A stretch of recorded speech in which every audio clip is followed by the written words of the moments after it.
Blessed day, you guys. And as you all know, it's Wednesday, so it's a word. All right. Give God some praise. Give God some praise. All right, you guys know it's chapter 8, part 3, and hopefully we can finish it all tonight, but let's get into it. And I'm going to move this in the house because it's about to rain. So where did we leave off? Chapter 8, part 2. We left off with Gideon defeating the kings, Zebah and Zalmunna, and he came back for Succoth and Penuel and threw them in them thorns and briars and everything. Tore down the towers. Basically got them. You know what I'm saying? You guessed it. Them suckers fell from grace yet again. So here we go. Oh, and it says, okay, I did tell y'all Gideon had 70 sons and he had many wives. But his son Abimelech was born to his concubine.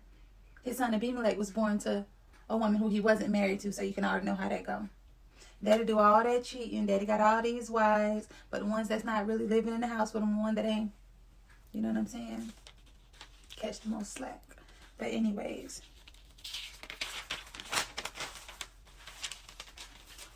Gideon died at a ripe age and was buried in the tomb of his father Joash at Ophrah of the Abiezrites. After Gideon died, the Israelites again went astray after Balaam. They adopted Baal-berith as a god. The Israelites gave no thought to the Lord their God, who saved them from all their other enemies around them, nor did they remain loyal to the house of Gideon. And that's where chapter 8 ended, y'all. So, chapter 9, here we go. You can only imagine what Abimelech went through. But God's going to give us a clear example between the next two chapters on how you can be raised up in the same situation and one of them can drown you and another person can come up out of it. You either can let that situation overtake you and you become something bad, or you won't let it break you and you rise above and become something good. So let's start with Abimelech. You can only imagine what he'd been through. First of all, your father had 70 sons. You were the only one who was born to the concubine that we know of. That's what the text telling us, so we're going to stick with the text. You know what I'm saying? So you already know they mishandled him. You already know they treated him bad, treated him like the bastard child, treated him like half brother. Oh, that's not even all of them probably was half brothers, you know what I'm saying? But you got your behind kicked a little more by your brothers because guess what? He didn't marry your mom. Your mom was a prostitute. She was a slut. You know they said all of that. Let's just keep it 100. Let's call a spade a spade. You know, they tore him down every chance he got. And he rubbed angry. He rubbed real angry. Chapter 9, verse 1. Gideon's son Abimelech went to his mother's brothers in Shechem and spoke to them, the entire clan of his mother's family. Abimelech's mother isn't named in the Bible, but of course she isn't, because what mistress you know named on obituary? Sometimes a special friend make it, baby, and sometimes she don't, depending on how good she was to him, I guess. But in Abimelech's case, his mother was not named. Born woman.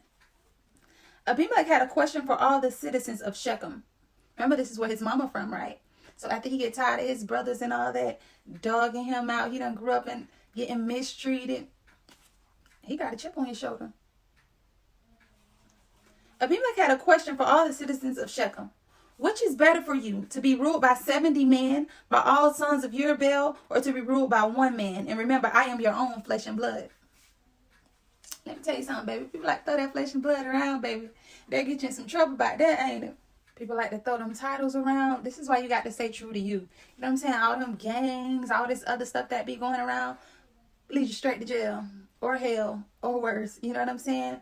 You got to have your own mind sometimes. Right is right, wrong is wrong. I remember I was having a conversation with my sister not too long ago, and she was talking about how, such and such did it, but they can't prove it in court because they got to let them go. But can they prove it in court? And I was so disappointed in her, to say the least, because, baby, whether they can prove it or not, he did it. You know what I'm saying? Like, when did we get so far away from doing the right thing where it is now a game? Where people can lose their lives, or bad things can happen to people, and we go, oh, well, can you prove it? You know what I'm saying? If you know whether the evidence is there or not. This is why God made systems like this put in place. You know what I'm saying? But now the system is a game. You know what I'm saying? Chess. You know what I'm saying? It's not about fighting for what's right and handling what's wrong. It's about who can win. So let's talk about how following behind the wrong people can end you in a bad situation, especially when they have bad intentions. There's some people out there, I just want to go further before I keep going in this word. And we're still in the very beginning. We haven't even hit chapter 9, verse 3. But, like, I know everybody knows somebody that done got in a car with somebody who went to go do something bad and they lost their freedom behind it. Or they almost lost their freedom behind it. Or they lost their life behind it. Or God spared somebody. Baby, God spared somebody. Like, they wanted to go, any other time, I'd be down to ride. But something ain't seem right about this. This was a little off. You know what I'm saying? And you was the one God spared because it was so much off about that. Those other people that went died. And you the last one standing. Because you used your discernment when God said, See, I know you don't know no better. You're a bit of a follower, but you know what I'm saying? Be wary of those family members who go to talk behind other family members' back. You know what I'm saying? The ones who want to plead their case first. It ain't no... You know what I'm saying? Did I do something wrong? Hey, can you mediate between me and such and such? We had some words, and I just want to make sure I wasn't in the wrong. Like, if I did something offensive, so I can correct it. No, let me tell you about what such and such did. Yada, yada, yada, so you can gain an alliance, right?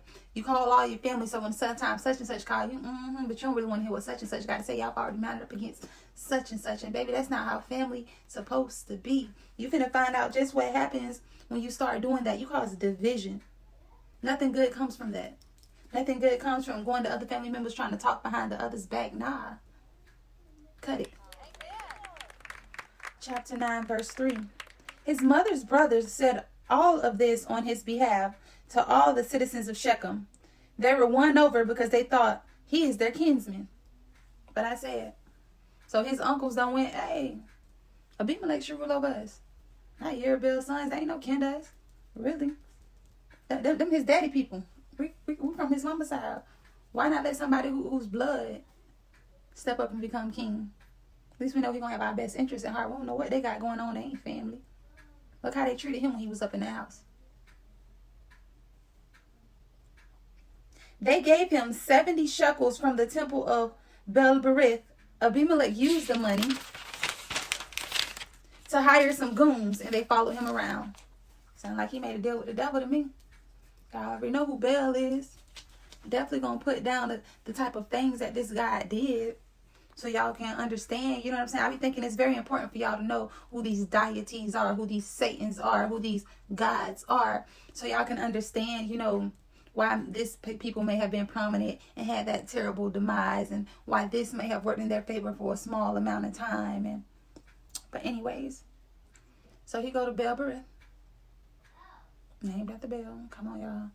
And he hired these goons. 70 shekels. Probably a shekel for each brother. Let me hire you to kill this brother. You to kill that brother. You to kill that brother. Yes. They say Gideon had 70. It's really 71 sons. Because when they say 70 sons, they never really include Abimelech. Probably because they disowned him. You know what I'm saying? And I got small pity for Abimelech. I mean, he was a terrible person. We're going to get into it, baby. He was a terrible person. But when you beat down all your life and called nothing and called the outside mud and gutter rat and anything else, they probably was calling him, tearing him down all the way up until his daddy died, baby. So he got away from all the way from a kid up into adulthood. You got a chip on your shoulder. And I pity him a little bit. He's still a terrible man. But we're going to find out how it is when family... how the black sheep can turn out, shall we say. Chapter 9, verse 5. Stay with me, y'all. I hope y'all got those Bibles out. Then he went to his father's house in Ophrah and killed his brothers, the sons of Gideon, Yerubbal, 70 men on one stone. Y'all know he went and got that money from Baal-berith to pay them hoodlums a shekel apiece for his brothers. And he killed them on one stone, baby. One stone. That's executioner style. That's executioner style. Took them all out there. On your knees.